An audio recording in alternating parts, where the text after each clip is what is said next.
Hello, everyone. Welcome to Activist San Diego's September 2024 monthly community summit. It's a pleasure to have you all here. Yusuf, you can kick it off, and then we have the Reverend Dr. Beth Johnson with us as well in Chicago. I want to give her a quick shout out, say welcome. And folks from all over. So, Yusuf.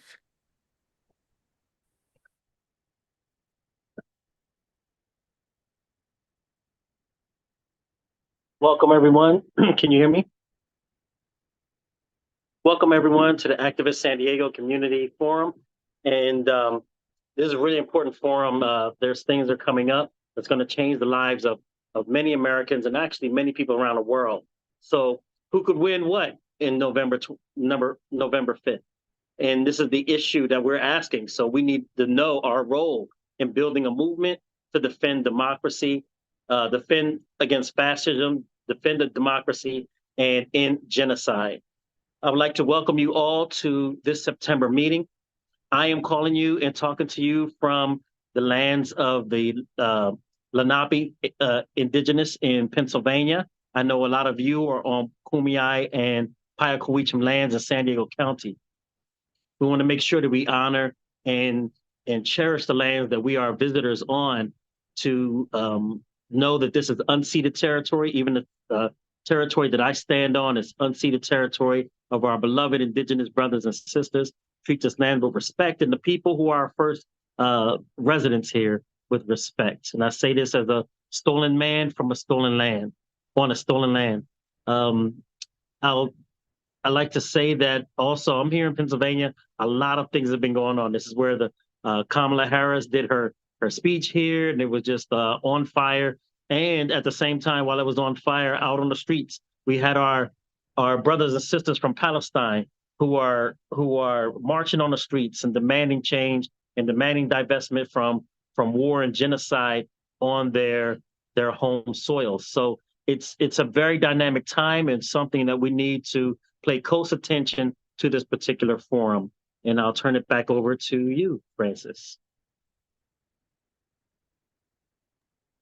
All right. I'm going to cover a couple, cover a couple quick announcements, and it's going to screen share the flyers because that's an easy way to do it. I want to let everyone know that this meeting is being streamed on YouTube Live, and if you don't want to be on camera, I think you should turn your camera off.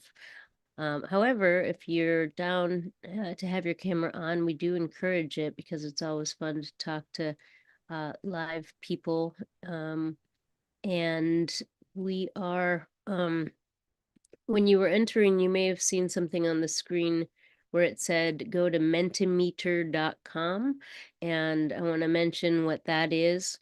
If on your phone, well, it's an easy place to go to there, or on your computer, and you type in the code, and I'll put that back up on the screen after, so you guys can add your thoughts throughout.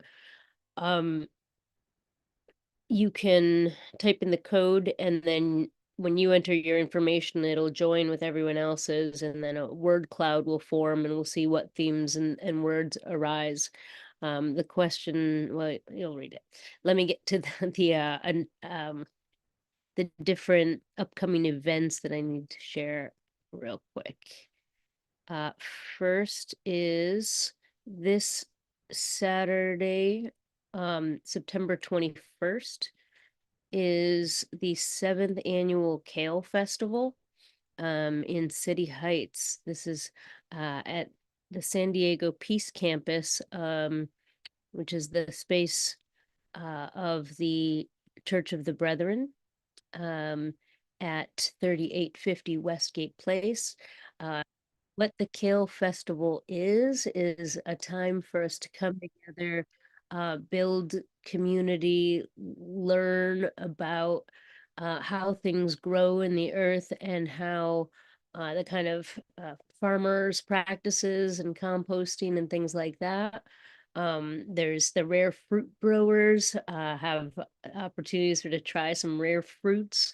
Some community organization, Colch is preparing food for everyone. And there's also going to be local vendors and folks selling a coffee cart and much more, a bounce house for the kids, and music, poetry. Please join us for that. September, um, that weekend, the 20 uh, first and 22nd, is the Adams Avenue Street Fair, and our radio station KNSJ will be having a booth there. So feel free to head over there. If you want to volunteer to work the booth, it's a fun opportunity to talk to people about who we are and what we do. We have also the 25th, we're celebrating the 25th anniversary of Activist San Diego. We can now rent cars for cheaper potentially. Um, we have, um, anyway, there's it's the one benefit of turning 25. I don't know if you guys know your rental car price goes down usually. All right, so please save the date for this event. And it's gonna be super fun. More information will be coming out soon. And on Saturdays, no, sorry, Sundays, City Heights Farmers Market is now back in action, and it's time for us to build community every week. It's gonna be Sunday, 10 to 2 is when the market runs. We're envisioning a Activist San Diego weekly presence where we create a space where people can stop and take political action, can make a protest poster, can learn about how they can get involved.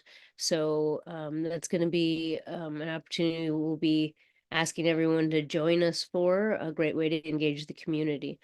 I think that is all the upcoming events for right now, and I'm gonna hand it, ask Will to turn his camera on. Um, and My I, my my room, my office is too messy. I'm gonna keep it off right now, or at least like you, I'm gonna blur the background. It's okay. yeah, go ahead and blur your background. I see Michael Brackney's hand, and maybe he wants to share about Friday's event and maybe even October 5th. So go ahead, Michael. Actually, a different one, Francis. Okay, Michael's got, okay, go ahead and share your event, Michael. Thank you. On the 29th, which is 2 weeks from yesterday, Sunday, from 5 to 7, we're bringing back our Peace Resource Center Super Supper, which we normally have in end of November, early December. And we're having it this time during Peace Week, which is a wonderful time to have it. And I'm going to be getting a flyer out in the next day or two, a really good flyer, I hope, encouraging everybody to come. And we're going to have wonderful soups and salads, no charge. Donations welcome as always, but no charge.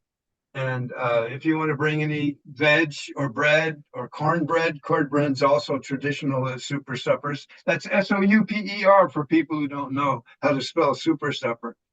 We're going to be doing that, and then when the delicious meal is over, we're going to have 3 folks from a new group called the Songsters singing 2 or 3 songs.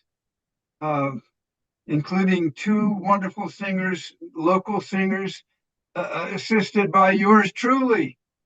And then after that, Fascism is a cult of the leader. Labor unions are. Sorry about that. Go ahead, Michael. okay, I'm almost done. And then members of the admin team are going to say a few things about what we're up to these days. In fact, the title of the event is "What's Up and What Now? Does Peace Have a Chance?" is the title of this. And after we've had been able to say a few words after the singing, we're hoping to get everybody engaged in what's up and what's now, and whether peace really does have a chance given the extremity of our situation. I mean, we're all glad to be with each other here, but it is no laughing matter. So we're hoping to energize people to think creatively and positively about bringing peace into the world. And that sums it up, and that's probably more than you wanted to hear from me right now. Thank you, Michael. Thank you. We'll give peas a chance, maybe a pea soup. Yeah, right. A lentil. I think there will be peace here. So you reminded me as well. There's also, so folks should know, some of our allied organizations have been organizing a protest on Friday, the 20th. This is from 5:30 to 7 in the evening. It's at the San Diego Convention Center where TwitchCon is happening. When TwitchCon partners with Chevron, and Chevron is profiting from the genocide in Gaza.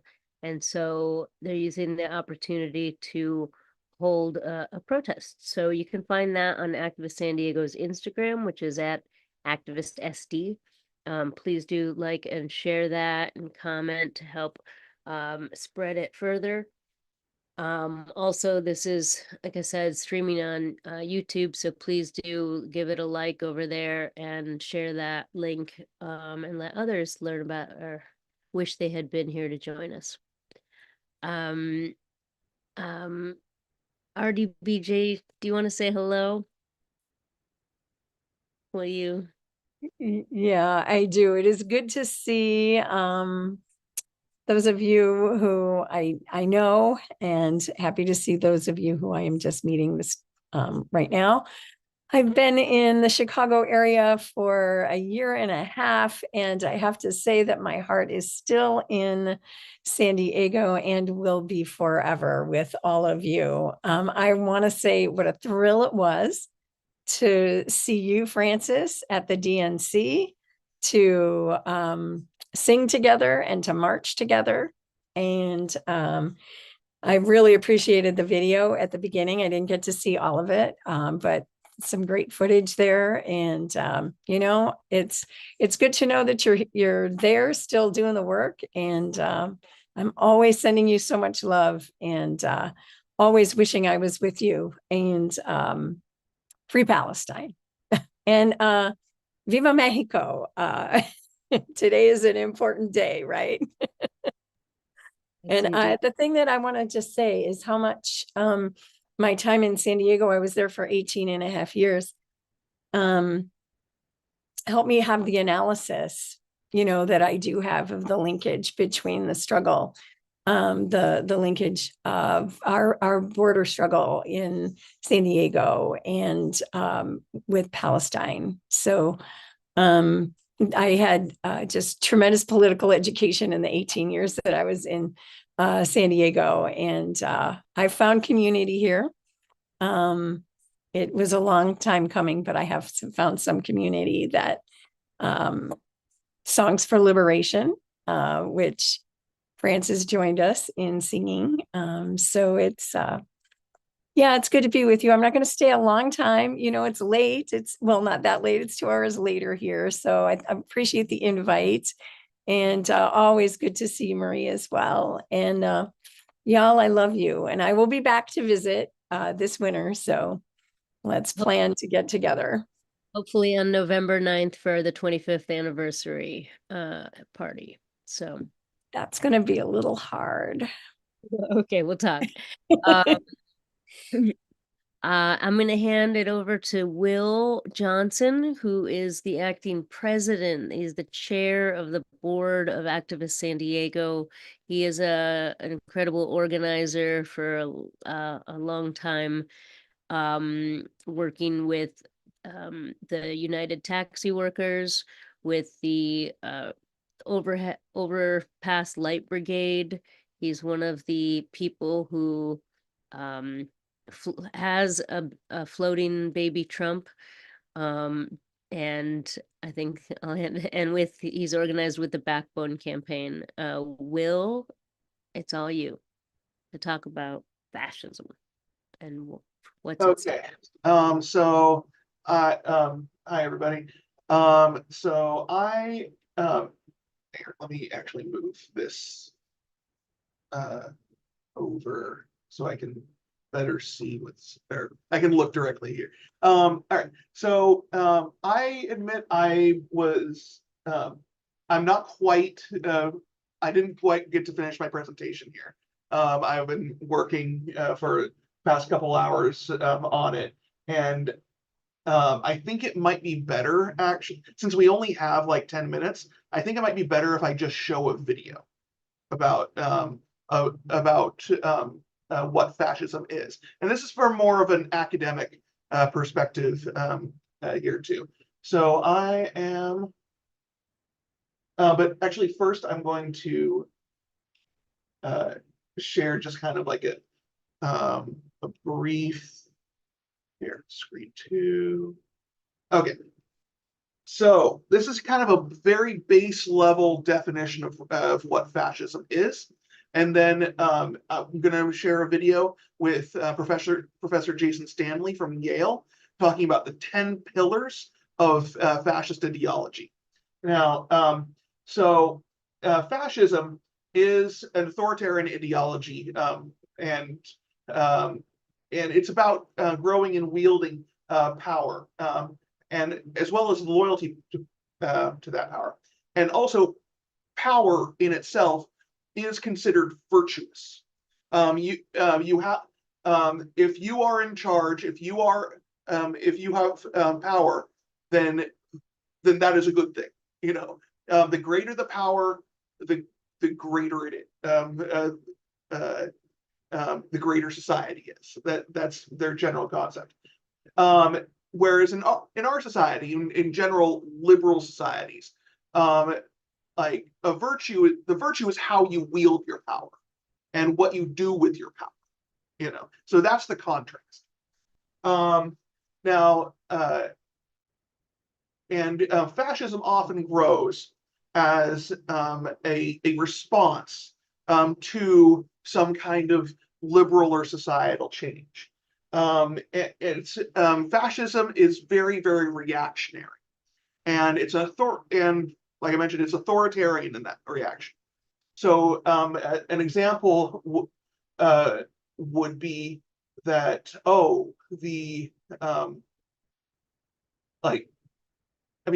guess a simple example would be like, feminism is undermining society by making it so women go to work and have more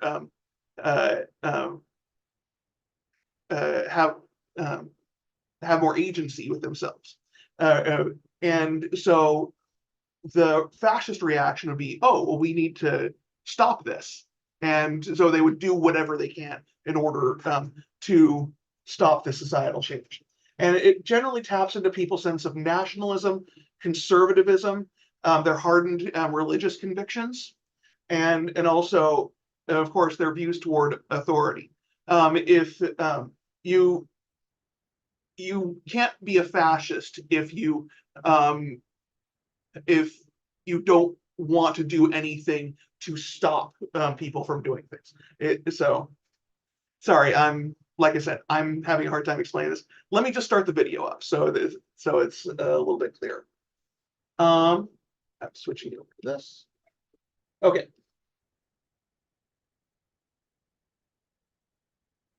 Fascism is a cult of the leader who promises national restoration in the face of supposed humiliation by immigrants, leftists, liberals, minorities, homosexuals, women, in the face of what the fascist leader says is a takeover of the country's media, cultural institutions, schools by these forces.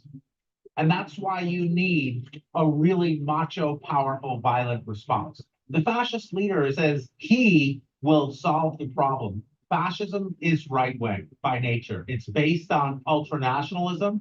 However, you can have ultranationalist movements that are ultranationalist movements of minority groups. There is left-wing authoritarianism. There are bad things on the left. Stalin killed many, many people. Mao killed many, many people. These are terrible figures, but not all terrible things are fascist. Fascism is a very particular ideological structure. When thinking about fascism, you can't think about these individual elements in isolation. They come as a bundle. My name is Jason Stanley. I'm the Jacob Urowski Professor of Philosophy at Yale University and the author of 5 books, most recently, How Fascism Works, The Politics of Us and Them.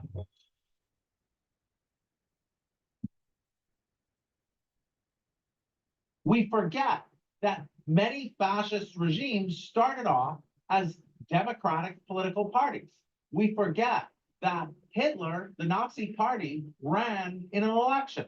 Fascist parties start as fascist social and political movements before they come to power. So it's important to see that these tactics occur even in societies that do not have a fascist regime.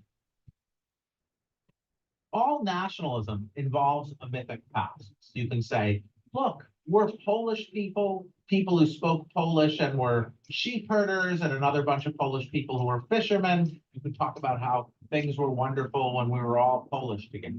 That's a fine mythic past. But then there's the fascist mythic past. In the past, we were great.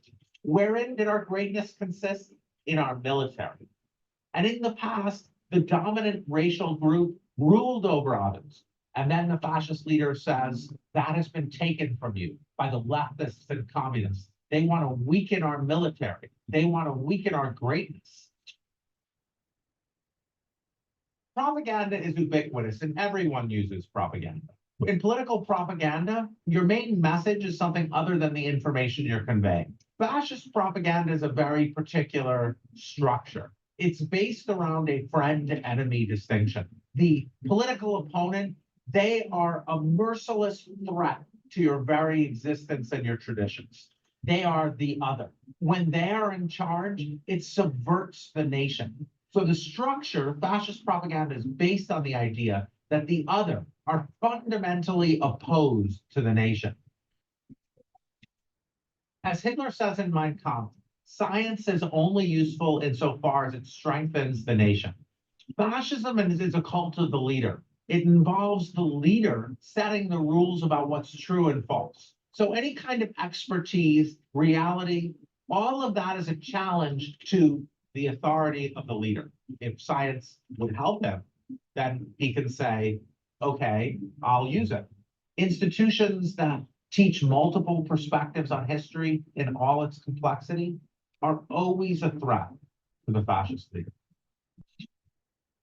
The center of democracy is truth. You're not free if you've been lied to. Nobody thinks the people of North Korea are free. The people of North Korea will vote for dear leader every time because they've been lied to. It's not a free vote because they don't have access to the truth.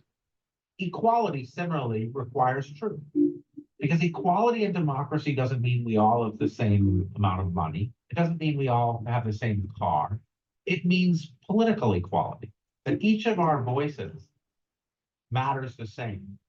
And political equality means speaking truth to power. If someone really powerful is humiliated when they're caught lying, that's the core of political equality. So if you're going to rip the heart out of democracy, you get people used to lies. Here's a fact about humans. We all pretty much suck to the same degree. One group of us is not better than another group of us. Hierarchy is central here because it's the big lie at the center of things. What is racism but one big lie? Racism is a lie that one group is better than another.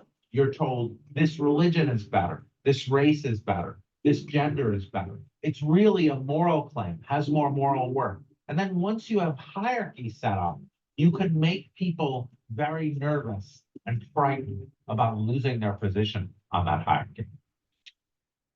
Hierarchy goes right into victimhood, because once you convince people that they're justifiably higher on the hierarchy, then you can tell them that they're victims of equality. German Christians are victims of Jews. White Americans are victims of Black American equality. Men are victims of feminism. Once you convince people that they should be better, that they have earned a position in the hierarchy over others, then you can tell them that equality is actually victim. Loyalty to the dominant group means law abiding.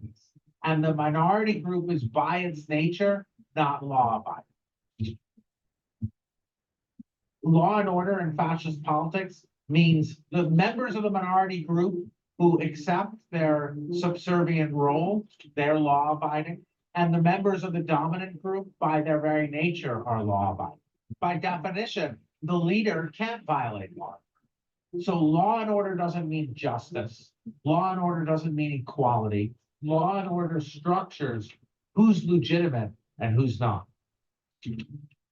Everywhere around the world, no matter what the situation is, in very different socioeconomic conditions, the fascist leader comes and tells you, your women and children are under threat. You need a strong man to protect your families. They make conservatives hysterically afraid of transgender rights or homosexuality, other ways of living. These are not people trying to live their own lives. They're trying to destroy your life, and they're coming after your children. What the fascist politician does is they take conservatives who aren't fascist at all, and they say, look, I know you might not like my ways. You might think I'm a womanizer. You might think I'm violent in my rhetoric, but you need someone like me. You need someone like me because homosexuality, it isn't just trying for equality. It's coming after your family. Fascist movements typically, though not in. Sorry, Francis, you said you lost the video? No? I can hear the audio, but not see the video. Can everyone? I can see the video. Okay. Okay, just a I me can see thing. the video. Okay, sorry, go on. Invariably rest on an urban-rural divide. The cities are where there's decadence, where the elites congregate, where there's immigrants, there's criminality, there's Sodom and Gomorrah. In the city, there's not real work. The pure, hardworking, real members of the nation live in the rural area where they work hard with their hands. When our politicians talk about inner city voters or urban voters, we all know what they mean. Arbeit macht frei, work shall make you free. This was written on the gates of Auschwitz. The idea is that the minority group, they're lazy and they need to be made to work. Free labor. The minority group and the leftists, they're lazy by their nature, and it gives them a workout. Labor unions are run by communists who are trying to make things easier. Hard work is a virtue. In liberal democracy, we don't value people by how hard they work. What would happen to disabled people who can't work? They would then have no value. It's why the Nazis had the T4 program to murder the disabled, because the disabled were lebensunwertiges Leben, life unworthy of life, because to be valued was to be capable of hard work. Each of these individual elements is not in and of itself fascist, but you have to worry when they're all grouped together. When honest conservatives start lured into fascism by people who tell them, look, it's an existential fight. I know you don't accept everything we do, you don't accept every doctrine, but your family is under threat. Your family is at risk. So without us, you're in peril. Those moments are the times when we need to worry about fascism. So that was the video. Now trying to press the stop share button. It's, I think I think Zoom might be crashing here. I don't know.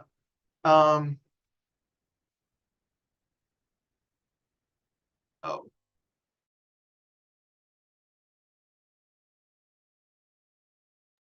It should be. Um, okay. Can you hear me? yeah, we can. Okay. All right. Sorry, my Zoom just crashed right there at the end. Um, so yeah, that's in essence what the building blocks of fascism are. And we can see we of course can see a lot of parallels to America right now. The mythic past, the make America great again. Like, I mean, it's right there in the phrasing. There's the unreality there, the idea that all of these politicians lie, all the media is lies, it's full of fake news, and the only person you can believe is me, you know. And there,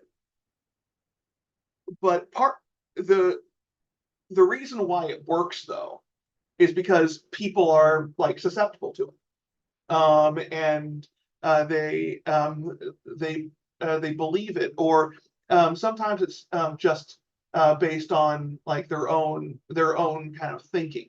um, I I like to un, unlike liberalism, fascism, communism, socialism, like these are all ideologies. Um, but conservatism isn't really an ideology at all. It's more of an ethos. It's about like, wanting things to be like the old times, or like when things were how things were when you were a kid. It's very kind of mushy idea and uh, that's what fascism kind of latches on to. You know, it says, "Oh, you want how things were in the past." Well, things were in the past are great, but it's these people who are the problem. So, given that, I had like two other segments to talk about for this. It was kind of like how to uh, the first one was kind of breaking down who is most susceptible to fascism, and then the second part was going to be kind of breaking down, well, I guess like how to argue with it, how to break down conservative thought or hiccups too. But I'm kind of thinking we should probably kind of open this up a bit more. Maybe we can wait to talk about that another day, especially when I'm a little bit better prepared. But Well, I think that we can especially bring in Yusuf to talk about Prop 6 and 36. If anyone has any and in a way I think that ties to leads from the fascism to even some of the current fascistic tendencies of our current state. But if anyone, we are gonna open this up for like for not necessarily Q&A, but community comments and discussion. We don't want this to just be a one-way dialogue, or we all have a lot of life experience. We're all experiencing this and have ideas and information to contribute to the whole picture. But just the general flow of the night. We will have Yusuf talk about those propositions. Martin's going to talk about Prop 33. I want to talk a little bit about the experience that I had in Chicago at the DNC protests. I figured we'd have a little stretch break where we'll play a little bit of the early part of the video with some of the liberation singers, and we can take a little time, people could add their thoughts to the group Mentimeter, and do a little stretch break. So, I think, Yusuf, why don't you go, go ahead and, Aren't we starting the discussion? oh, does folks I- want to talk about, sorry, I also have COVID brain. So please forgive me as well, for being a little slow in the uptake. Yeah, go ahead and we can facilitate first a conversation just about, I guess why we're even talking about fascism is because, um, Donald Trump has, um, basically promised fascism, his Project 2025. He's obviously pretending to know nothing about it now, but it's folks that worked in his administration that are, the authors of that. Fun fact, one of the authors of Project 2025 went to Wheaton College, with me in my class.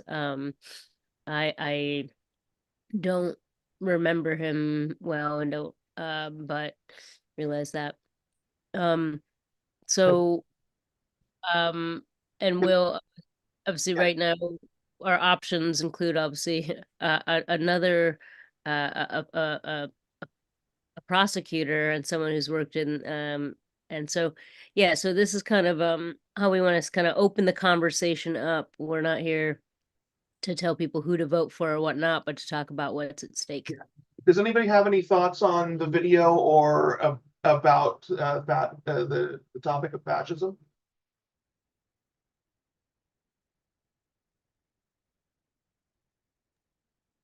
I'll jump in there. I don't know if people are raising their hands, but I'll jump in there. I like the way the video tied together how individual conservative ideals are not fascist in themselves, but when you tie them all together in scapegoating the underdog, then you find yourself, if not a fascist yourself, but supporting fascism. So, some people try to say, well, I'm not a fascist, I just I'm a conservative or far right, but I'm not a fascist. But well, you support fascism just by supporting that thing. It has this sneaky way about it. It seems to rope in people with one conservative type of idea, and then latch onto them all these other ideas and draw them into fascism and voting for fascism. So that's what I saw out of the video. Martin? Yes, thank you. So that was really interesting, and I think that this is really very unique in my life that such an overt movement can surface in what we pride ourselves as to be kind of a democratic country. In fact, we have a very, very weak democratic system when so many multi-billions can go into buying political power. It's not one person, one vote. It's $1 or 1 million per vote. And what is, I think, particularly frightening is how many people. Beth, I love that cat there. It's and welcome. Beth is one of our heroes now elsewhere in the country, but just an extraordinary activist and leader of faith. And I've got to say that fascism uses religion. Oftentimes, it's one of that, along with patriotism, to get blind allegiance. And what I think really creates a situation that's difficult for us is that, what is it, 57 million people went out and voted for a neo-fascist, for an ultra right-wing authoritarian figure. And we have to figure out how to change that and how to block them, how to create a broad united front against fascism, as was done in France and elsewhere around the world, and also build our movement, because we're also at that point of, a stronger left can come out of this with the defeat of fascism. Thanks. Maria? I really like the way kind of historically dropped how this fascism has been getting this shape. So complicated from very basic exercise of power under others, and then ideology evolutionated in more complicated levels of social relationships, and then taking the forms in a different cultures, right? Mhm. And that's the thing. It takes forms, it takes different shapes, it takes different cultures, it adapted to the moment. So that's why I think it's very dangerous, and we get that threatened right now, just in November. That's it. Thank you.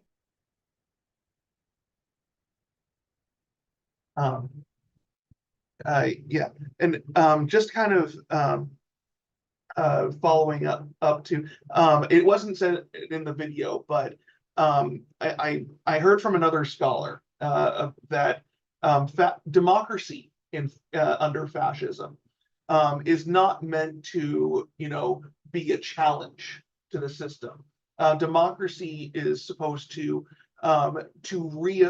reaffirm legitimacy of the leader, of the leadership, and that's also kind of what we see with Trump.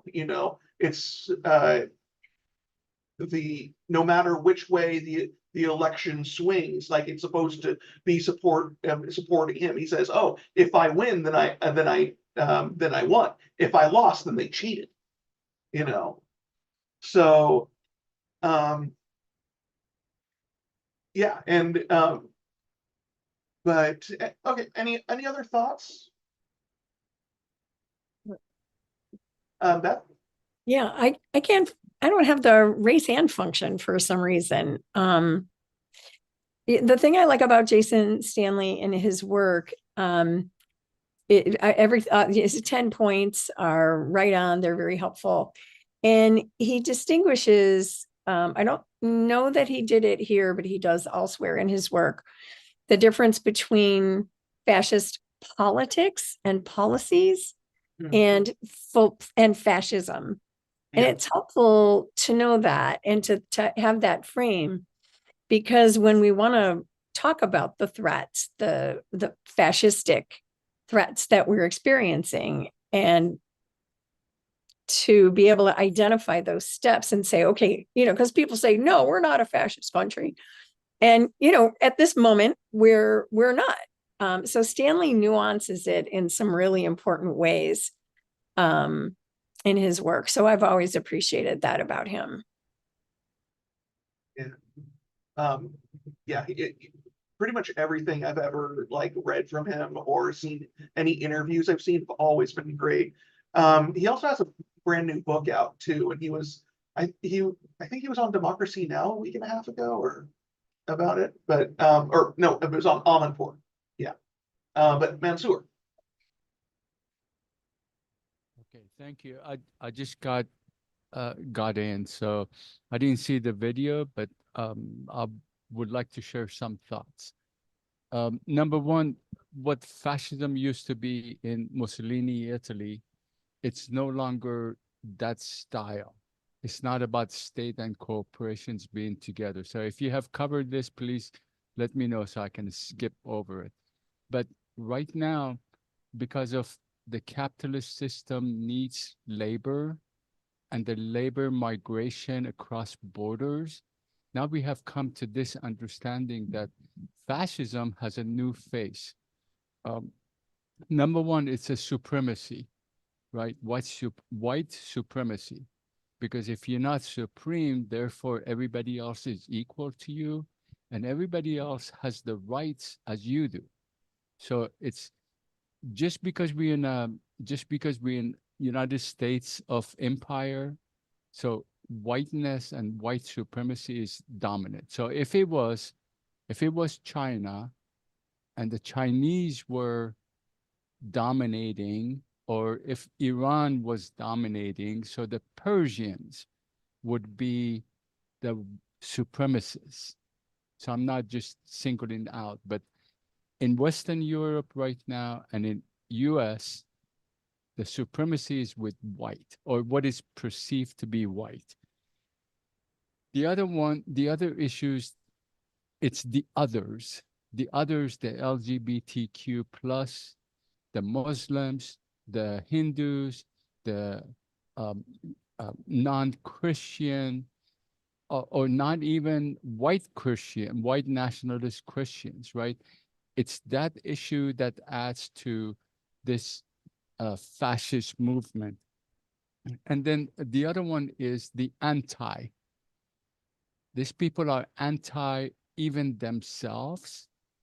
So what I perceive that hopefully, since if I could relate the election and the supremacies and American empire and fascism together, what we perceive with this election, I have mentioned this to a few people, including Martin.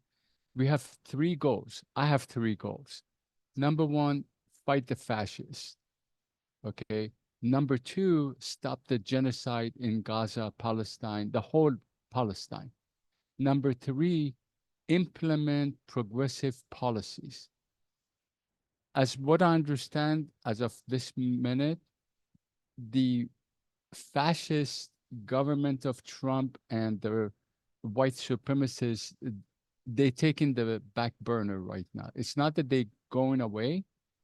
This country is 50-50 right now. That's why we have this close election, 49-51. Let me know if you want me to stop. Otherwise, I can, just talk a little bit more. So number one, the fascists have taken into the back burner. Okay. Number two, the genocide has not stopped. So how do we continue from now to the election to stop the genocide? And this is my understanding from all the intellectuals, those who have studied, those who know history, policies. Nothing's going to happen to after January 2025. It's very unfortunate. It's very sad that every day we have like 20 Palestinians killed. Every day we have some other students, teenagers are killed in the United States, right? So it's very unfortunate. My question to myself is, what am I going to do? And then what are we going to do in a collective of you guys, our people here in Long Beach, people in Los Angeles, all this? How are we going to talk about the issues and turn it around? Okay. And then I already know that Camilla and Tim would win. That's given, right? And I think they're going to win by like 53, 54 to 44 something. That's my understanding from that. So what do we do when she comes in power? Everybody knows fascism. Even Jane Fonda talks about it in her, she had a interview with a comedian couple of days. They talk about these things, but it's not defined. It's up on us to define what is fascism. It's not the state and corporations anymore. It's the white supremacists, it's the anti-other religious people, it's the anti-LGBTQ. It's even it's misogynist. These people want women to be in the kitchen, in the bedroom, and in the washing room. That's it. That's what they want. We have won couple of issues already. We have won the women issue, we are in solidarity, LGBTQ, but we haven't won the other one, the progressive policies. So these are my thoughts. Thank you. Thank you. Thank you. Yeah. I'll bore you guys to death if you let me talk. Thanks. Uh, was there somebody else who had their hand raised before Francis? iPhone, Agustin. Yeah, go ahead, Augustine. Okay. You know, coming from Latin America, we see where it means fascism in a little different way. We consider these kind of thinkers ultra liberals. You know, they really think about how to basically put everything in on the service of the few. You know, not to everyone. You know, the most of the profits of the different companies, the most of everything, only for few people. And they have to pay you some salary because you have to reproduce the work. You know, you have to be able to continue to work. You know, and let me tell you, they don't want it, don't even do that. But for us, it's like that. The other thing who is I'm very concerned about it is the way of this thinking is really affecting the U.S., especially in some states like Florida and Texas, where basically they like the book of Orwell say, you know, they don't allow you to read no more some books, essential books about what is a different way of thinking. They don't want you to read that. They try to impose the way of thinking of them on the whole society, which is something really anti-democratic, and we cannot allow these guys to continue with that. I think one of the major things I really love for America before these years in the past century was, you know, you can have a different thinking and they respect it in some way. Don't even that. But now it's crazy. Some states are coming to impose some rules over some thinking over everybody. And even with that, have a very big exodus of people like Florida. It's almost no Mexicans there. Mexicans moved from Florida scared about what's going on over there. And in Texas, it's going the same way. I think we have to be very concerned.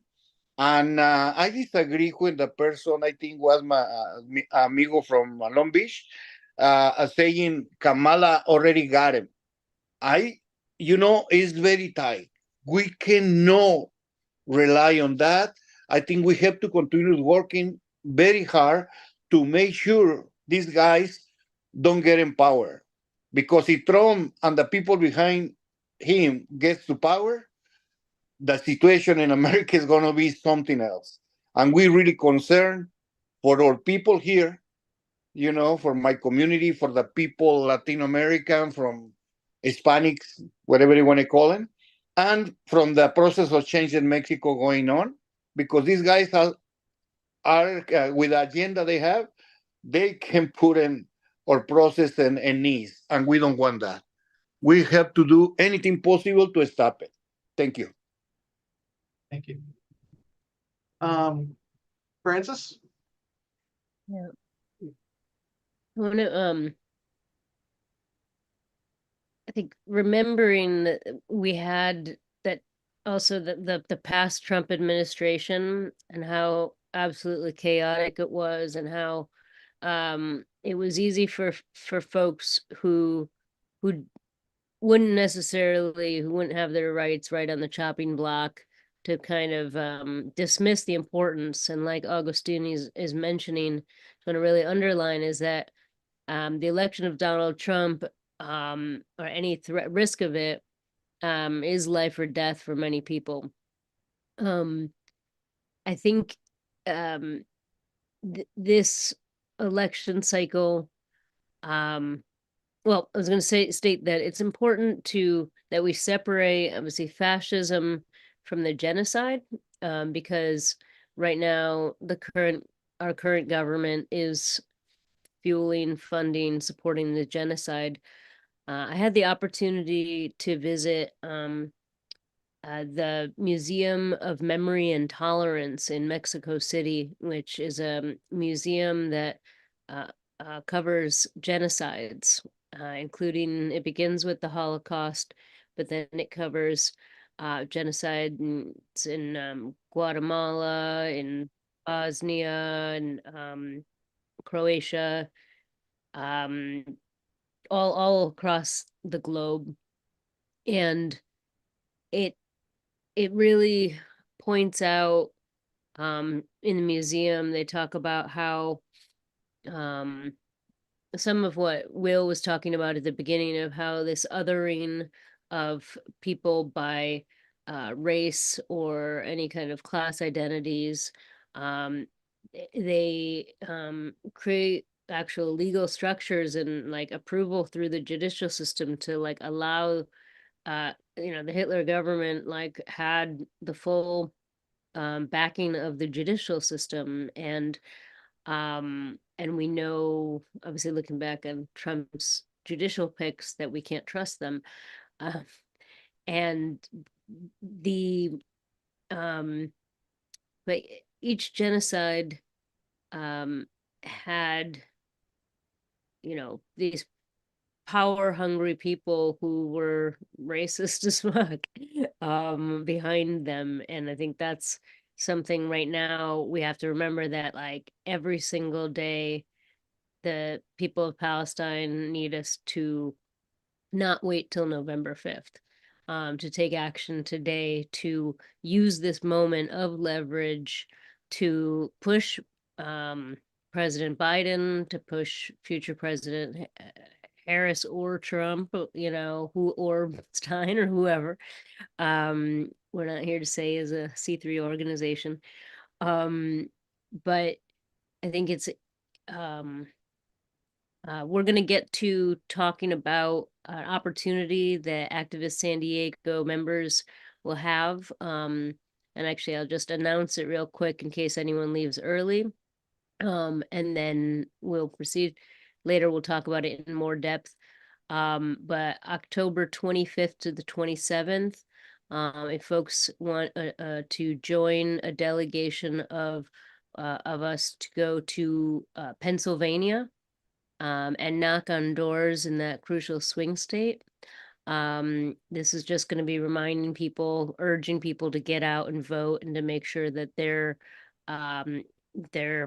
don't sit this election out. We have some resources available. So make sure I'll put a link in the chat, or you guys can let us know. That said, I'm going to hand it over to Yusuf to then talk about the first round of propositions.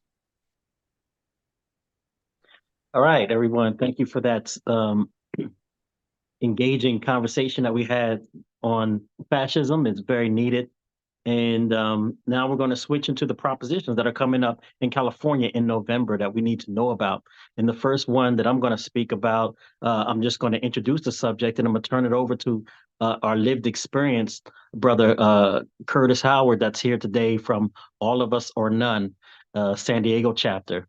And what this is Prop 6 is the proposition that came out after ACA 8 won, out of all the lobbying that All of Us or None did in Sacramento, which is a proposition to remove the exception clause from the slavery amendment, the 13th Amendment. So the vote yes on Prop 6 is to say, yes, we want to remove the exception to slavery for people who have been incarcerated. So I'll say that again so we understand. To vote yes on Proposition 6 is to say, yes, remove the exception clause from the slavery clause in the 13th Amendment that allows slavery for incarcerated people. So if you don't know, the way it reads is slavery is abolished in this country. It talks about involuntary servitude, except for those who are convicted of a crime. We want to remove this exception out and say, no, no matter what is going on, slavery is not acceptable in this nation. So to give you more of the lived experience and drill down a bit more on Proposition 6, on all the work we've done and where we've gone from ACA 8 to getting on the ballot, and you have an opportunity, people, to end slavery for good by legislation, at least, end slavery off the books in California, the state of California. So I'll turn it over to the chapter lead for San Diego chapter of All of Us or None, Mr. Curtis Howard. All right, thanks, Yusuf. Absolutely. Thanks everyone for having me today. I am Curtis Howard. I am the president of the San Diego chapter of All of Us or None. It's been 10 years since I've been All of Us or None, in May 2014, and up to now, 6 years as the lead organizer. I am formerly incarcerated, so as you know, we advocate for formerly incarcerated people and their families, and just for in the best interest of justice all the way around.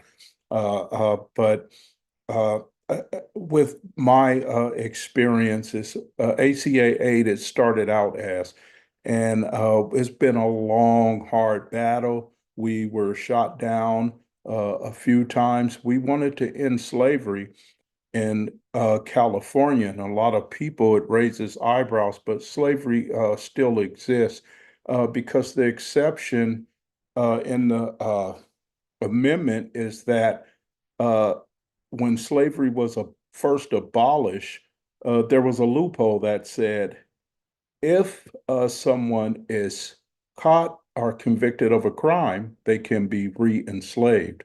This applied to free slaves in the late 1800s when this first came out. So what the police did back then, in order to re-enslave people, they over-policed the community. Sound familiar? And they did this by following the free slaves around and waiting for the opportunity to arrest them for something or to frame them if they had to, just to get them back on the plantation where they would have to work their way back. And this is the same blueprint that's being used in the prisons now. But what they hide it behind when someone works their way back into society, they tell you that a person was released on good behavior. There's no such thing as good behavior. You could walk around with a smile on your face all day, but if you don't work, then you will not be released. And when I say work, these are jobs that keep the prison going. So there's also a saying that they say prisoners run the prisons. Inmates run the prisons. They don't run anything. The thing is that when people say that we run the prisons, they give this false perception that we're calling the shots and doing things our way. And that's not true. What it means that we run the prisons is that we keep the conveyor belts going. We're the electricians, we're the plumbers, we're the cooks, we're the painters, we're the landscapers. Heck, we're the chaplains. You know, I was incarcerated with one of Charles Manson's followers, Tex Watson, who was a chaplain, over at the chapel, baptizing people. I watched him, So it's actually the prisoners who run it, but it's the free people who get paid. But it's the sense of slavery, of being forced to work. And if you don't work, you will have time added onto your sentence. You will be denied visits by family members. You will be denied phone calls. You will be denied commissary because everything is being done in privilege groups, they call it. So if you don't work, you're privileged group D. And privileged group D means you have nothing coming. And privileged group D means you may not even get recreation to go outside and be in the sun. Now, I fought this. I fought double sales because the sales were like a matchbook. And I walked in and I said, this is ridiculous. There's a commode right here and a bed, the head of your bed right next to the commode. You're like actually with your face, like you could reach out and touch it. And then there's two men. I fought every part of the system. I went to work and quit work. They put me on privileged group D and said, you can't do anything until you go back to work. And this is slavery. This is forced labor with penalties if it is not done. Now, the whole blueprint that I speak about is that through my resistance, I was sent to a place called Pelican Bay. SHU program is security housing. It's the most notorious and maximum high security prison in the state of California. And many people have heard about it. I opened it when the doors first opened. The cells were half empty when I got there. As a result of resisting work, they came out with haircuts. They told all of the indigenous brothers and that was running around, that was around in the prison with long hair. They made everybody cut their hair. I resisted everything, and I ended up doing some really hard time through my resistance. And I had a day where I was in the kitchen working, and one of the free staff that supervises the prisoners laughed, and he was sitting down, and we were doing all the work. And he said, I need you guys to hurry up. That line's getting ready to open. And I turned around and I said, wow, you sure do a lot of talking and less than to be so demanding. And he laughed.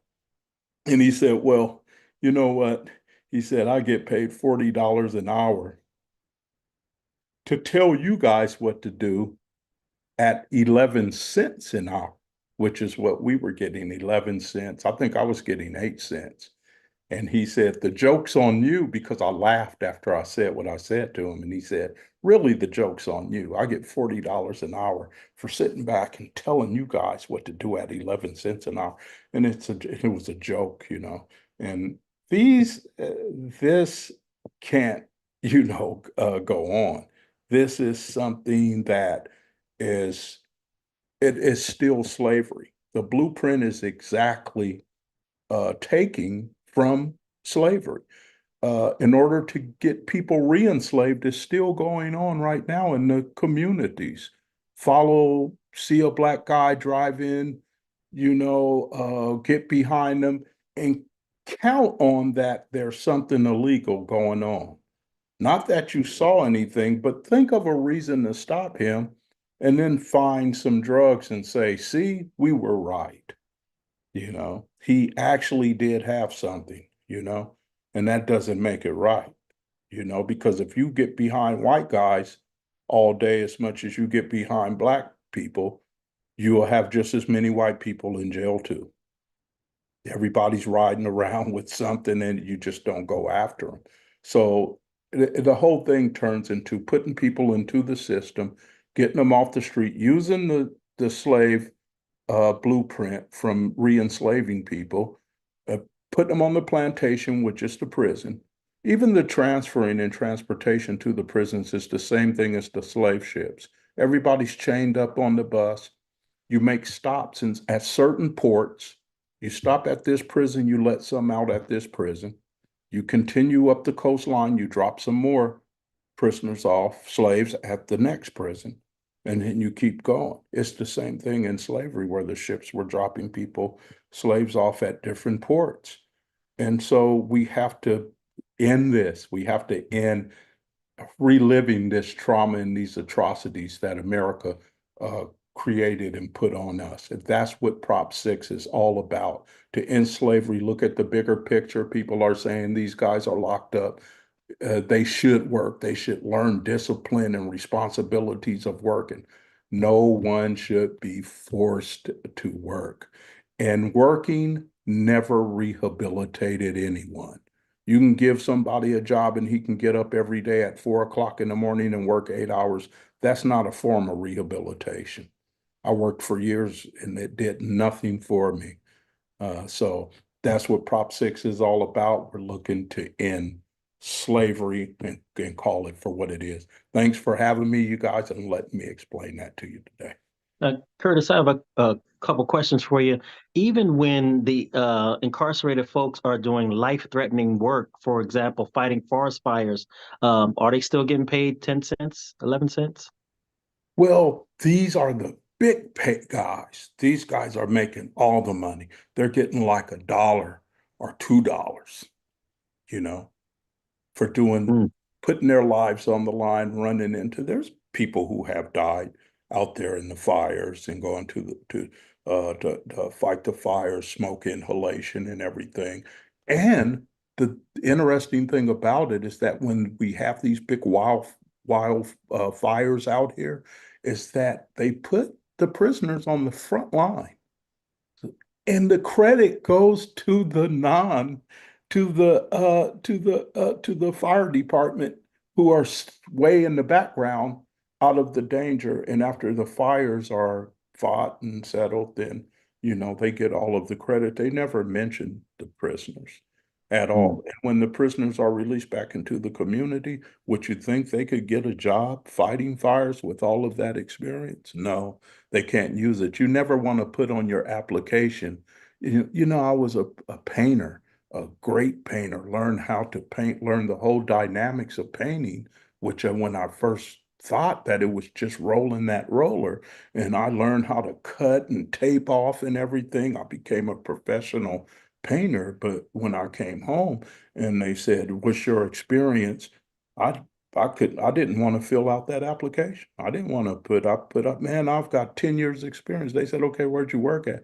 I wasn't going to say that, so that's the flip side of it.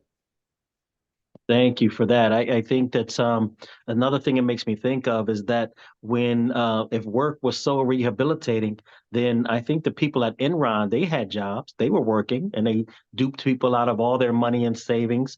Donald Trump works, and look at all the crimes that he's committed. All of these people who are taking advantage of women and touching women and abusing women on the job, they have jobs. So what is the connection between rehabilitation and working? It's not, a lot of people are in jail because of the work that they did. So it's not connected. The punishment, as you often say, Curtis, I learned this from you, the separation from community and your family and your children and your spouses is punishment. That in itself is a horrible punishment. The time you get, if you spend 10 years in jail, you can't get that back ever. It's impossible. That is a punishment. All the birthdays that you missed of your children, that is the punishment, something that you can't get back.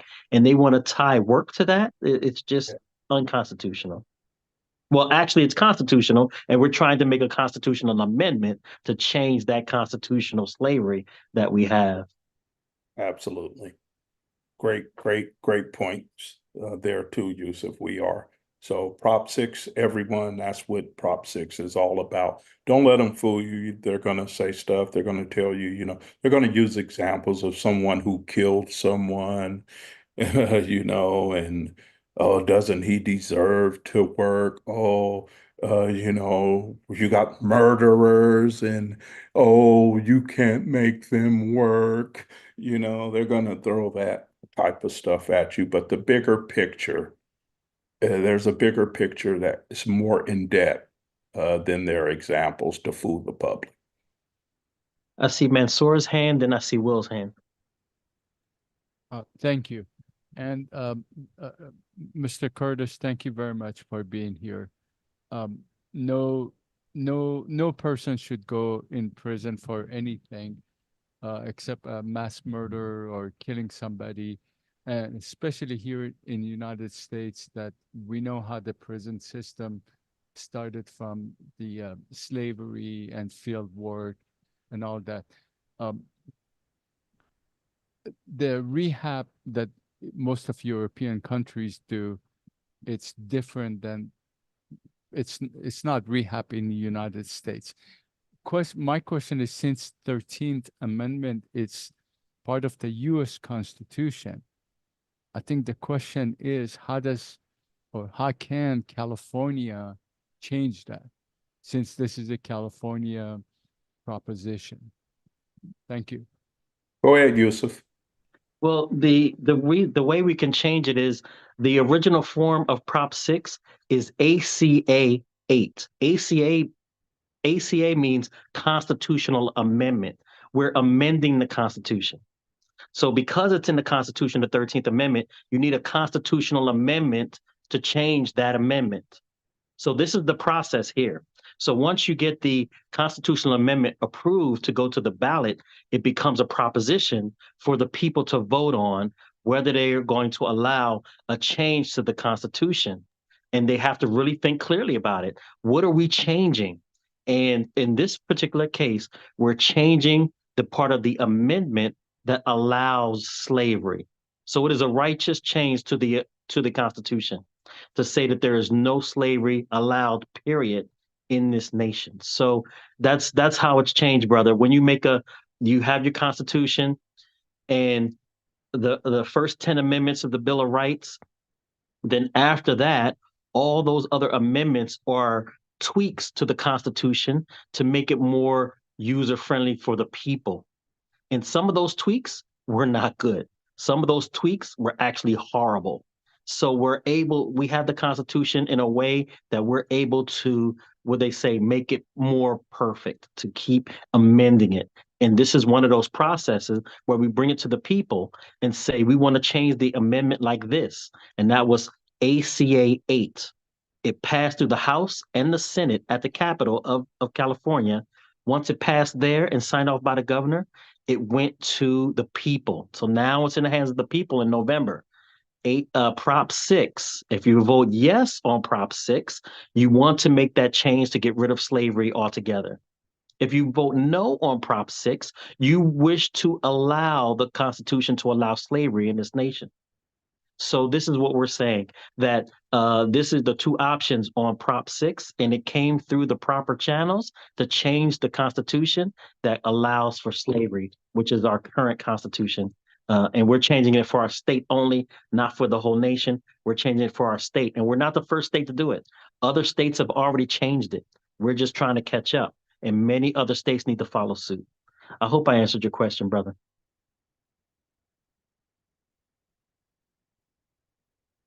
I think hand was up next. And then Will? You can pass on me. Sorry. Okay. Lucilla? You're muted. Sorry about that. Yeah, so as a follow-up, so say we pass it in California, what's next? Other states have to do the same, or? No, what happens is hopefully they get emboldened, like our state was emboldened from other states who've already done it. And we see the value of it and we see the need of it, and we pass it for this state. And some people may say, if California can do it, so can we. You know, that old saying is not necessarily true, but still it's kind of true when they say, so goes California, so goes the nation. Hopefully that's true on this. So goes California, so goes the nation. So hopefully it emboldens other states until we get all states that have removed that that exception out of the 13th Amendment. But this is only a state. This is a vote for the state, not for the federal government. I'm curious if you know offhand what states have passed it. That's very exciting. Sure. Oregon has passed it. Colorado, Nebraska, Alabama, and all of these is coming from like a trickle down type effect. So what you do is you use the last person's success as a model to enact it where you're at. I work in housing as well. I'm a housing specialist out here for the homeless, and we have a fair chance housing that passed, and that passed up north in Northern California that we're taking now and using as a model to pass down here. So that's what it does. It encourages and it gives people the template to go off to make it easier to go after. Very cool. Thank you. Yusuf, were you going to tell us about 36 as well? Yeah, Prop 36 is another one that has to do with law enforcement. And I'll just say a few things and I'll turn it over to Curtis. Did you want to talk about that one too, Curtis? You're on mute. Yeah, Prop 36, that was having to do with the programs, a lot of the programs that are at stake to be discontinued as a result of that. And I would have to say that I've been, as a part of the system, I've been released back into the community probably 5 or 6 times, just for things such as being late to a meeting, not reporting on time, failure to report a change of address because I moved suddenly, after receiving an offer for housing, things like that. And every time I came back homeless. And there were no programs at that time. I came back homeless and started a struggle from the pavement. The only thing that saved me personally was finally a program was available. And the programs, everybody needs that lift. And there's several different programs that work as alternatives to incarceration. So these are the programs that they are trying to get rid of, which means that if these programs are no longer, it's more of a direct deposit back into the system. Remember what we said about the re-enslavement. We need more workers up in the prisons. We need to keep that conveyor belt and that production belt going. So we don't want programs. We want direct deposits to keep people enslaved in the systems. And if Prop 36, this is a big part of it, it cuts the funding for alternative sentencing and programs that offer options to alternative sentencing. And if I could add that with Prop 36, it will undo Prop 47. And Prop 47 is the one that made it more lenient on sentencing and charging. And those overcharging and over sentencing of people was causing the jails to fill up for unnecessary things, and it was overcharging them. Prop 36 will undo Prop 47, all the lenient sentencing for certain things. So we are saying if we vote no, and I'm not telling anybody which way to vote, but if you vote no on 36, that means that you're saying do not overturn the leniency on the sentencing and on the charges that they're putting on people, high charges and high rates. If you vote yes on 36, you're saying, yes, let's give these people higher charges, higher penalties, higher incarceration rates. So Prop 36, like when I'm voting, I'm just talking about myself as an individual. When I'm voting, Prop 36 will be a no because I do not want them to overturn the leniency on charging and sentencing, which they were overdoing before Prop 47. So the job of Prop 36 is to undo Prop 47, which the law and order folks say is too lenient and causing terror among our communities. That's not what it's doing. Right. So Prop 36 is trying to undo that leniency and alternatives to incarceration that Curtis was talking about. And I'm gonna add this is one thing that it does is that, for example, I was incarcerated with Terry T-Roll, and T-Roll he did not have the option of alternative sentencing at that time. Due to the law that they said did not apply to him, and he was not eligible to be sentenced under those guidelines. So for a petty theft, he received 25 years. He stayed incarcerated for 15 years, for 18 years. During the course of his incarceration, he developed kidney disease and stopped seeing them outside, and he was transferred to a place where he could do dialysis and whatnot. Finally, uh, they overturned giving discretion and options to that type of sentencing, and he was released, and he passed away 4 months after he was released after the 18 years. And there's countless other cases of guys, Jimmy, who was in for shoplifting. He went to go out the door of the grocery store, shoplifting some food, and the guy security grabbed him and he pulled away. That was resisting, and he got a sentence for that. And when they had taken away the alternatives, and since that time they had bought them back. Since that time they had bought back the alternatives, but now Prop 36 threatens to remove them again. If I can let you all know some good news, Yusuf, is that propositions are not partisan in nature. As a C3 organization, we can state our preference, our views on about propositions and referendums, ballot referendums, because we're a community good organization focused on social justice and not at all partisan in that nature. I wanted to ask a question, and I'll mention also just that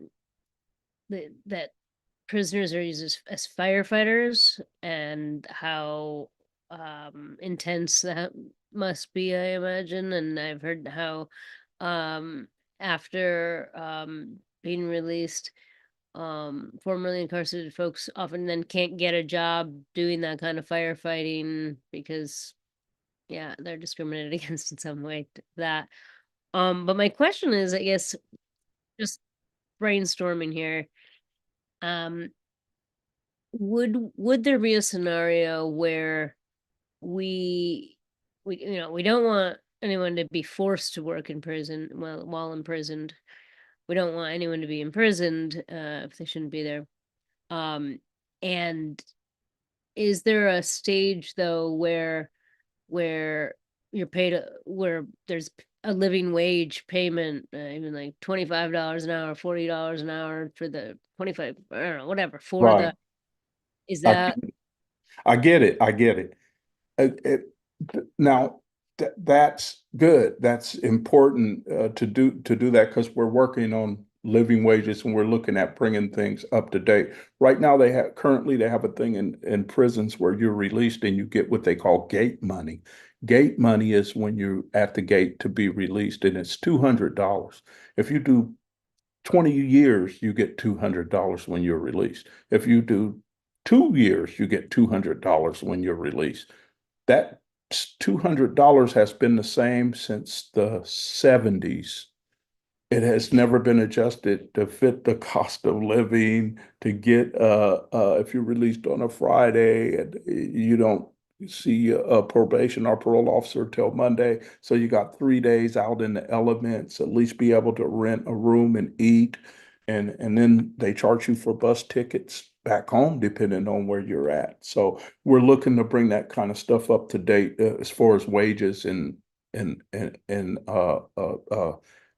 things that gate money issue, but we don't want to mix wages with the involuntary servitude. We don't want to mix that with wages. We don't want, because suppose they do say, okay, we'll give you $25 an hour. Now get back to work. Now what can you complain about? It's not about that. It's not about the wages. It's about the involuntary servitude, and it's about the autonomy to work if you want to. I wanted to, but I didn't want it hanging over my head as a threat. I remember being upset because I needed a job because I didn't have money to support myself. So I was like, if I get a job in the kitchen, I can eat and get full, and then I can hustle and sell some of the food out the kitchen and whatnot, you know? And so I wanted to, but at the same time, I didn't want it hanging over my head as a threat saying, hey, if you don't do it or else. So that's the reason why we don't normally talk about the wages. That's just part of the example that we say about the conditions, but we don't want to get lost in the wage issues because we don't want to make it about that. We don't want people to say, well, hey, they're only getting 8 cents an hour. It's really not about that. We want to pursue that later, you know, but not right now. We don't want to combine the two and take away from the involuntary servitude. And think of it like this as well, as it is currently, there is a punishment for not working, which makes it slavery, involuntary servitude. But instead, we want to increase incentives to work, educational incentives, time with your family incentives. Then people will be motivated to do. They're already motivated. They want to do something, but to remove the punishment for not working and replace that with incentives to work, then you'll have people in long lines. Well, they still have people now in long lines to get, like he said, to work in the kitchen. There's a waiting list to work in the kitchen. As Curtis was telling us, there's a waiting list for a lot of those different jobs. But the incentive to do something is far better than as an ethos is far better than using a punishment when it comes to working, because that is slavery. When an enslaved person didn't work, they were whipped, they were killed, you know, their family was brutalized. This is the same thing, a punishment for not working. So we want to switch that mindset from punishment for not working to an incentive to work. Thank you so much, Yusuf and Curtis, for enlightening us about Prop 6 and Prop 36. And now we're gonna pass the microphone over to Mr. Martin Eder to tell us about Prop 33, and then we'll have some Q&A time. Great, thank you, and thank you, Curtis and Yusuf, for all of those insights, and glad to see so many of you, Nick and Helena, who I saw a few days ago. Mosey, who's I believe is just moving into the activist center, the activist co-op pretty soon, and thanks Mansour for coming, and I'm gonna introduce you to Maria Romero here in just a little bit as part of this. So tonight's discussion, hi Mosey, you want to say hello? Yeah, hello. I would have turned my camera on a bit earlier, but I am running errands right now currently to get ready to move in. Yeah, hi. It's nice to meet all of you. I'm really glad that I got the notice that you guys were talking tonight. Yeah, this is sorry, a little bit exhausted right now. I really appreciate the ability to be here tonight, and the ability to be able to hear all of your guys' thoughts. It's incredibly refreshing to see a community of people that one is very communicative and organized, and also is trying to do something. So thank you. Beautiful. I'm looking forward to being here more. Yeah. Well, That's all I have to say. to San Diego, and look forward to us all meeting in person the next time around for the Activist San Diego board elections, and more on the national elections. So Will started us off earlier, and the topic was, you know, how do we fight fascism, turn back fascism, which really is a very pivotal moment in U.S. history that really requires all of us to pull out the stops and do it. I put into the chat a group that I think is well worth checking out, called Seed the Vote, and they're doing canvassing, and you can do it from you can do it, join a delegation and go to one of these swing states like Nevada and Arizona or Pennsylvania that Francis is talking about, but also you can log into Seed the Vote and be able to get involved from your home with your cell phone. They'll provide you the list of high propensity voters that really need to get out and vote in these swing states. I wanted just to quickly ask, I just put it into the chat right now. A quick show of hands. How many of you are renters? I see a bunch of people whose cameras aren't on, but yeah, those that aren't. Yeah, thanks, Nick. Alex. So, you know, the vast majority of people in California are renters.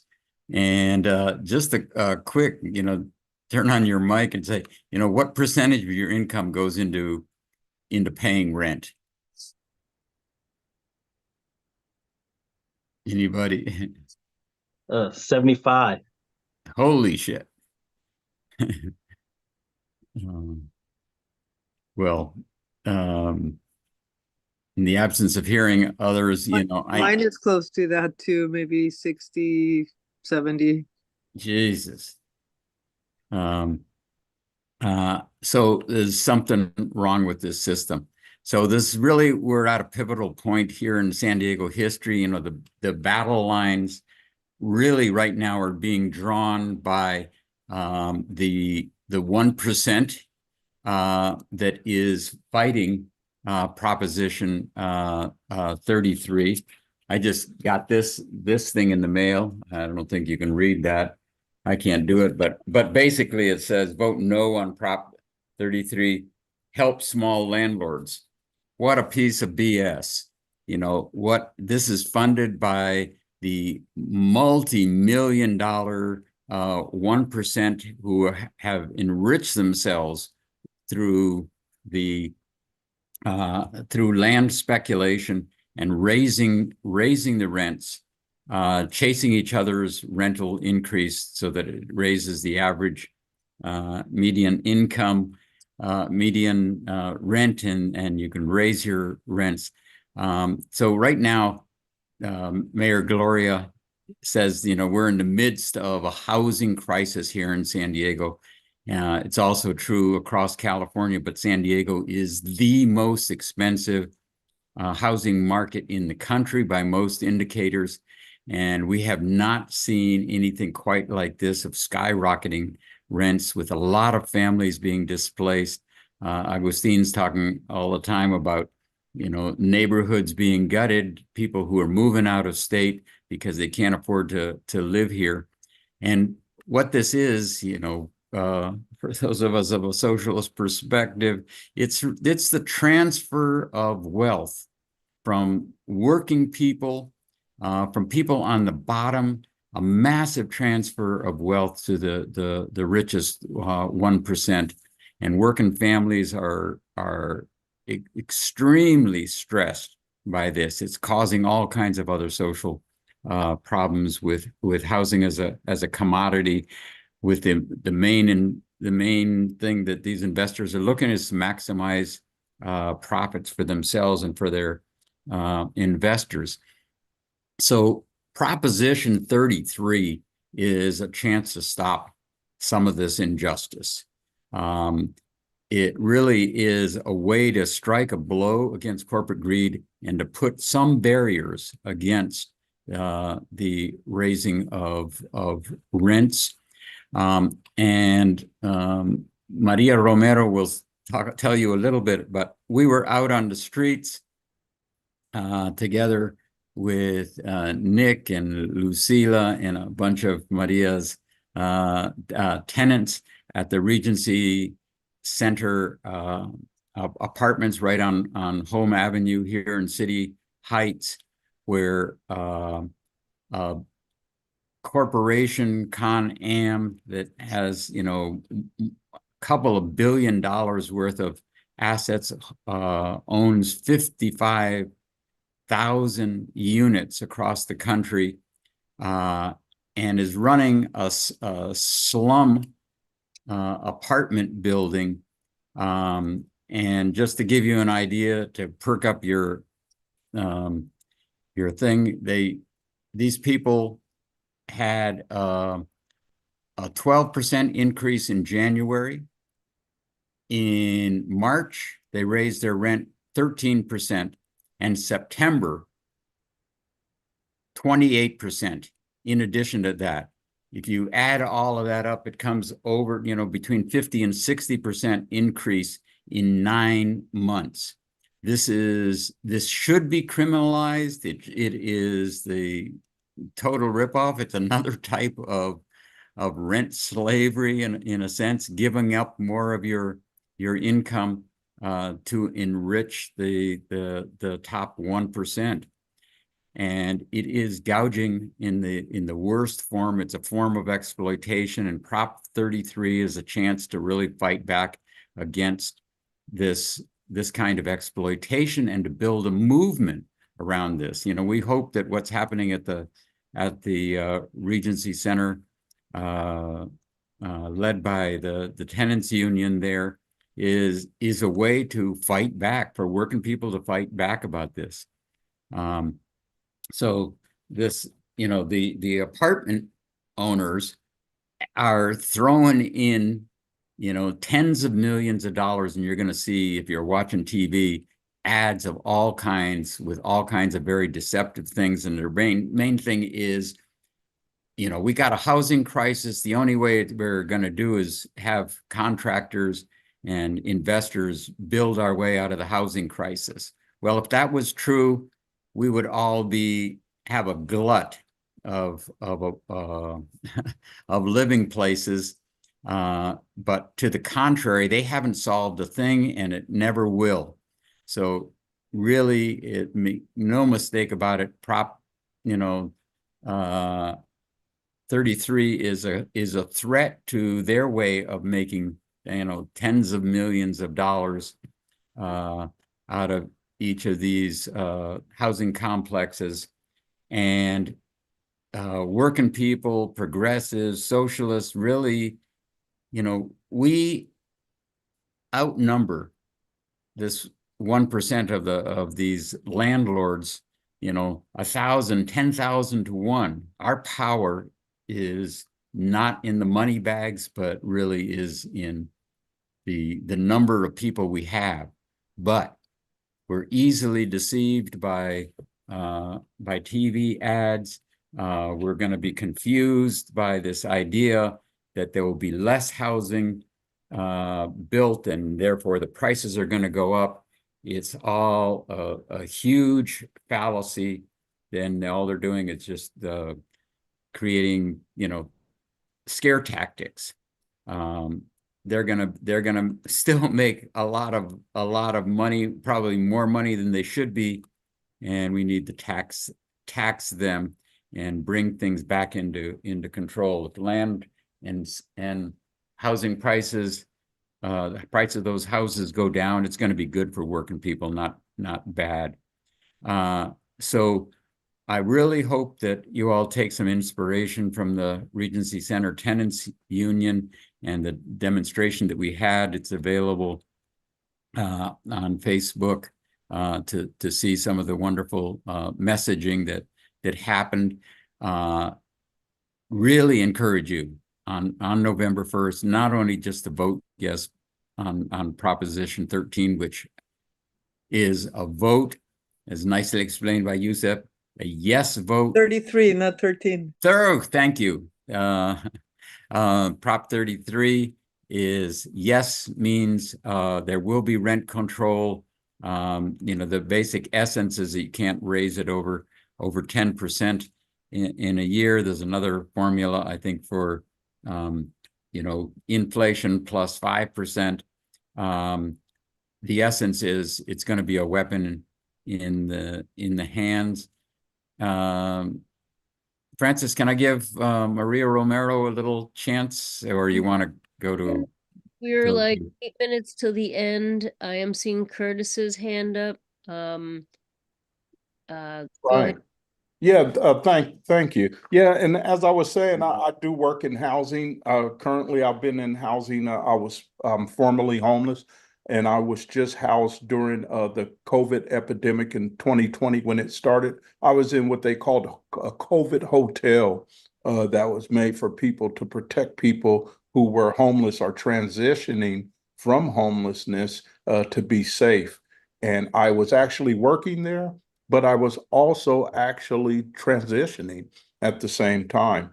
And so I do currently am contracted with the with the Regional Homeless Task Force here in San Diego. But what I wanted to say about Prop 33 is something important and personal to me from being homeless for so long. It's just I couldn't even believe it when I got in here. When I got in here, I couldn't even relax. I didn't even sleep. I waited for a week for them to tell me that they made a mistake. I didn't really, I just said, and I said, they're going to call me within a week and said, hey, we made a mistake. We'll try to do something else for you. You're going to have to move from there. So that's how big and long my struggle was. But I was talking to Yusuf earlier, and we were talking about language. And Prop 33 is really tricky, like Martin was saying, is really tricky because of the language and how they're able to present it in these commercials. When the first commercial came out and I saw something on Prop 33, I was like, yes, no on 33, no on 33, but you have to read through that fine print and through that language because they do it intentionally to confuse us. And it's a lot of people right now that's probably still saying no, and that still haven't read because it's double talking. It's just really a lot of rhetoric in there that you have to really get that language. And that's what I was discussing with Yusuf earlier, how they use the language to confuse us. Thanks again, you guys. Yeah, right on. And so if you don't mind, Martin, I'm gonna mention again, cover the last things that we need to cover, and then we can all stay along and have more time to go. I may end the YouTube live or at some point. But real quick and getting to what Nick's question in the chat was, what can we tangibly do to stop fascism? And I mentioned earlier an opportunity that we have. This is through our Grassroots Global Justice Alliance partnership. GGJ, understands that at this moment that, if we don't take action, we could regret it. And that, fascism is literally on the line. And we know the genocide is on the line at too. And I want to just state, as sad as it is that right now, Vice President Harris seems unwilling to budge on an arms embargo to Israel. We do know that her opponent has said, he would, finish them all off. I believe he said about the Palestinians, and just a level of racism and I mean fascism literally that is I think very tied to this ethnic cleansing and this mentality of white supremacy that is underlying our the occupation of Palestine, the genocide that's happening. And I think it's really important to recognize, and at the very beginning of the meeting, this was brought up, is that what we're talking about there is part of a linchpin that goes to U.S. imperialism and Western dominance of the world. It's all very, very much tied together, part of one, the military industrial complex, the weapons manufacturers, both the Russians weapons manufacturers, the American ones, the Turkish ones, the Chinese ones, the Japanese ones, all of the weapons manufacturers, all of these multinational corporations, General Electric's, Boeing, Northrop Grumman, and they're CEOs who they produce these weapons. They go to their conventions and trade shows, and they're selling their weapons to the police as well as the military. And we're seeing this militarization of the police. We're seeing this creation of cop cities in Atlanta and all across the country where they want to train our police to have, you know, military tactics and weapons, and we know that this stuff is all connected.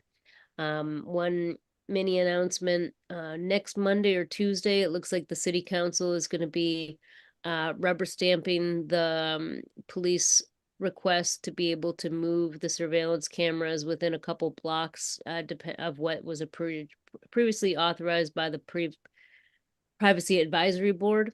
It would be nice if anyone's available, and we'll try to keep people updated to go make public comment early next week on the city council, just to at least show that we demand that there's some oversight and some structures of oversight that the police respect.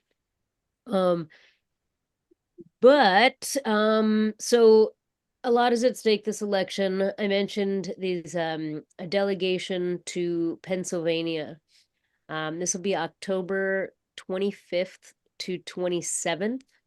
It's over a weekend, and the flight and hotel and food would all be covered, and you'd be part of our team going to fly out there and spend a couple days knocking on doors, doing the face-to-face.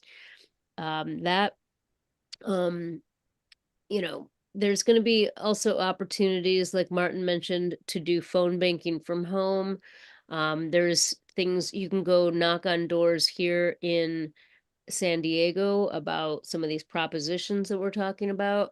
There's a lot of opportunities, but it really is that spending a little bit of time doing this organizing, this volunteering to get out the vote when a state is so important. From my experience, I was in Florida in before the last November 2022, working on a statewide Senate race, and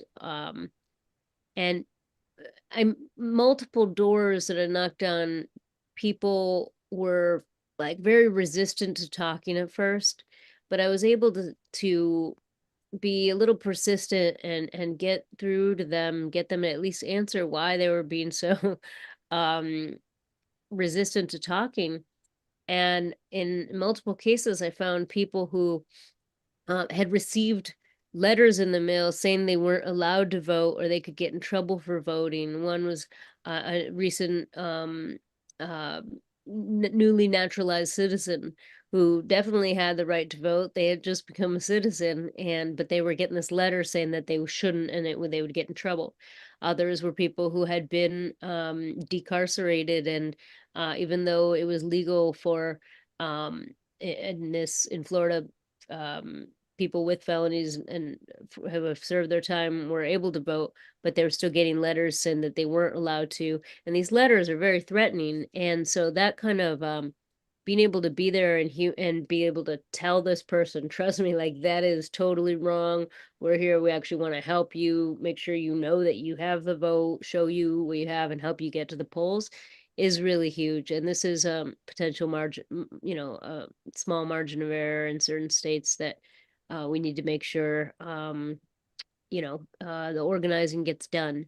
So I have a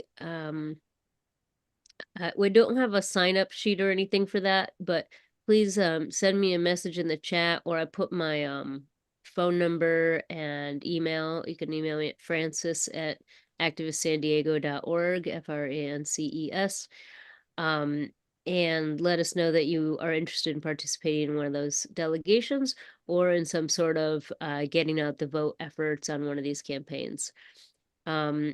We're hitting the 2-hour mark at 8 o'clock, so I'm gonna close us out and end the YouTube live stream. But I am going to we can continue this conversation and meet Maria, and even I could play I actually had prepared some little Mentimeter things where people could add their thoughts, and we can play with that if you guys would like. But since we keep the YouTubes to 2 hours, I'll just state that this has been Activist San Diego's September 2024 monthly community summit. Who could win what on November 5th? We're thanks to all of our special guests who have presented, in particular Curtis, who joined us to talk about what's at stake this election. And I need to hop onto YouTube. Next month's meeting is going to be on Monday, October 21st. And also want to invite people to send us a message in the chat or through our website, or you can email us at activistsandiego.org and tell us what topics you'd like to have discussed and featured in upcoming monthly community meetings. We want to, there's a lot of things to address, a lot of pressing issues, and we want to make these, as pertinent and important to y'all as possible. So I am, trying to close the live stream. Things to address, a lot of pressing issues. Wait, where do I? Hello.